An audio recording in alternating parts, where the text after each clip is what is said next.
Praise the lord. ప్రభువైన యేసుక్రీస్తు నామములో ఈ ఉదయకాలమందు మీ అందరికీ కూడా శుభములు తెలియజేస్తూ ఉన్నాము. ఓ ప్రత్యేకమైనటువంటి గమనిక. 5 సంవత్సరాల క్రితము మనము బుధవారం స్వస్థతా ప్రార్థన, ప్రత్యేకమైన ప్రార్థన మందిరము నిర్మాణము వల్ల, కరోనా వల్ల ఆపివేశాము. మరలా ఈ బుధవారం నుంచి ఉదయం 10:30 నుంచి 1 గంట వరకు ప్రత్యేక స్వస్థత ప్రార్థన జరుగుతుంది. అందరూ గమనించగలరని మనవి చేస్తున్నాము.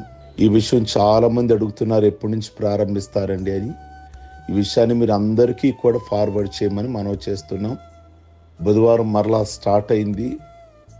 ఎంతోమంది కుటుంబాలు ఆ బుధవారం ప్రార్థన వల్ల ఆరోగ్యాన్ని పొందుకున్నారు, మేలులు పొందుకున్నారు, సమస్యల నుండి విడుదల పొందారు.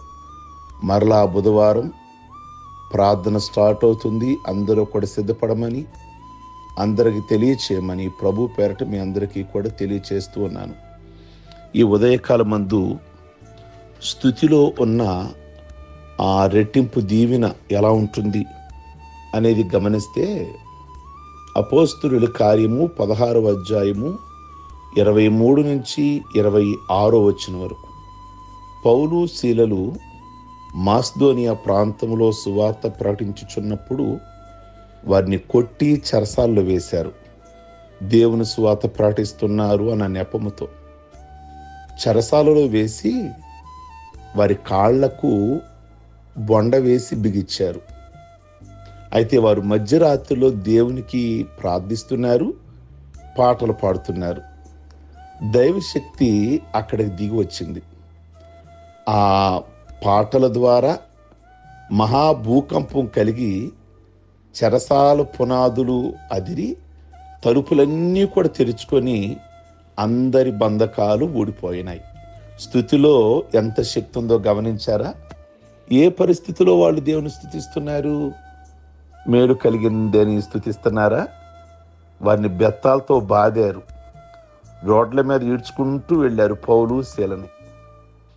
చెరసాలలో వేసి సంకెళ్ళు బిగించారు. ఆ గాయాలు కారుతున్నాయి దేహమంతా కూడా. అప్పుడు పాటలు పాడుతున్నారట. మనం మేలు కలిగితే పాటలు పాడతాం కదా, మన గృహాల్లో సంతోషం కలిగినప్పుడు. కానీ వీళ్ళు అలా కాదు, బాధలో కూడా దేవుణ్ణి స్తుతిస్తున్నారు. అందుకే పౌలు అన్నాడు కదా, ప్రతి విషయమునందు దేవుణ్ణి స్తుతించుడి. ప్రతి విషయమును అందు అంటే ఉద్యోగం వచ్చినా, ఉద్యోగం ఓడినా. ఉద్యోగం ఓడింది ఎందుకు స్తుతించాలండి అంటారా? లేదు, అందులో ఏదో దేవుడు దీవెన దాచుంచాడు, అందుకే అది అలా జరిగింది.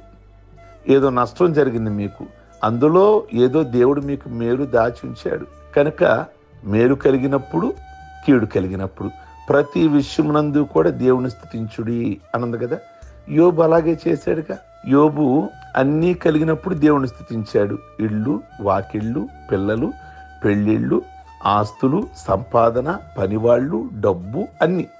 ఓ రోజు అనుకోకుండా అన్నీ పోయాయి. పిల్లలు చనిపోయారు, ఆస్తి పోయింది, పంట కారిపోయింది, పశువులని ఎత్తుకెళ్ళిపోయారు. అన్నీ నష్టం జరిగినప్పుడు దేవుని స్తుతించాడు. యెహోవా ఇచ్చెను, యెహోవాయే తీసుకొనును అన్నాడు. గమనించారా? కనుక రెట్టింపు దీవెన కలిగింది. ఆ ఓర్చుకున్నాడు గనక. ఆ రోజు గనక బాధపడ్డాడు అనుకోండి, దేవుడు ఇచ్చినట్లే ఇచ్చాడు, ఆశీర్వాదం లాగేసుకున్నాడు అని నిరాశ, నిస్పృహ, వేదన, కోపము, చిరాకు, అసంతృప్తి ఉండుంటే అలాగే మిగిలిపోయేవాడు ఒంటరి బ్రతుకుతూ. కానీ దేవుణ్ణి ఆ విషయంలో కూడా దేవుణ్ణి స్తుతించాడు గనక మరలా రెట్టింపు దీవెన కలిగింది. దావీదును గమనించారా? సౌలు దురాత్మతో ఉన్నప్పుడు దావీదు దేవుణ్ణి స్తుతిస్తూ సితార వాయిస్తూ ఉండేవాడట. అంతే, అతనికి కలిగిన రోగం, తనకు కలిగిన దయ్యం ఆ స్థలం నుండి వెళ్ళిపోయేది. కనుక దేవునితో కలిసి మనము చక్కటి సంగీతం, మనం చక్కగా దేవుని స్తుతించాలి. ప్రియమైన దేవుని బిడ్డలారా, అందుకే పౌలు రాస్తాడు కదా, కీర్తనలతోనూ ఆత్మ సంబంధమైన పద్యములతో ఒకరికొకడు బోధించుచు బుద్ధి చెప్పుకుంటూ కృపాసహితముగా మీ హృదయాల్లో దేవుని గూర్చి గానము చేయాలి. ప్రియ దేవుని బిడ్డలారా, ఈ యొక్క ఉదయకాలమందు మరి దేవుని యొక్క సన్నిధానములో స్తుతించండి, మీ జీవితంలో చక్కటి రెట్టింపు దీవెన ఆశీర్వాదాలు. మరి పౌలు విషయం మనము యోబు విషయంలో అదే చూసాం కదా, అలాగున్న దేవుని స్తుతించండి. రెట్టింపు దీవెన ఆశీర్వాదాలు ప్రభు మీ కుటుంబాలకి దయచేరుగాక. ప్రార్థించుకుందాం.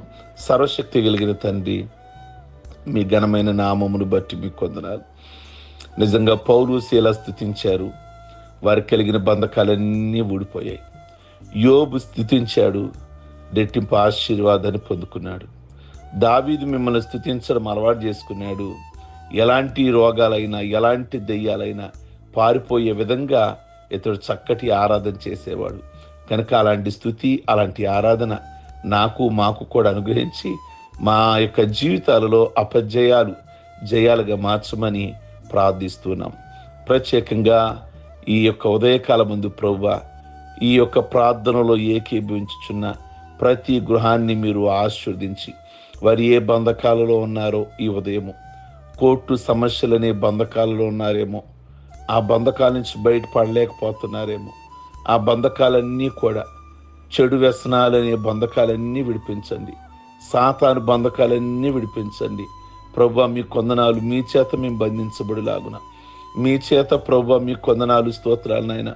మీలో ప్రభువా మీ ముందులాగున కృపదయ చేసి లోకములో దాసుడుగా కాకుండా క్రీస్తుకు దాసుడుగా మమ్మల్ని ఉంచమని ఈ ఉదయకాలం ముందు పెళ్లి రోజులు, పుట్టినరోజులు, బాప్టిజం పొందిన రోజులు చేసుకుంటున్న బిడ్డలందరినీ దీవించి ఆస్వాదించి ఘనత, మహిమ, ప్రభావాలు పొందమని యేసు పరిశుద్ధ నామములో అడుగుచున్నాం తండ్రి. ఆమేన్. God bless you. మీ అందరికీ ఉదయకాలం ముందు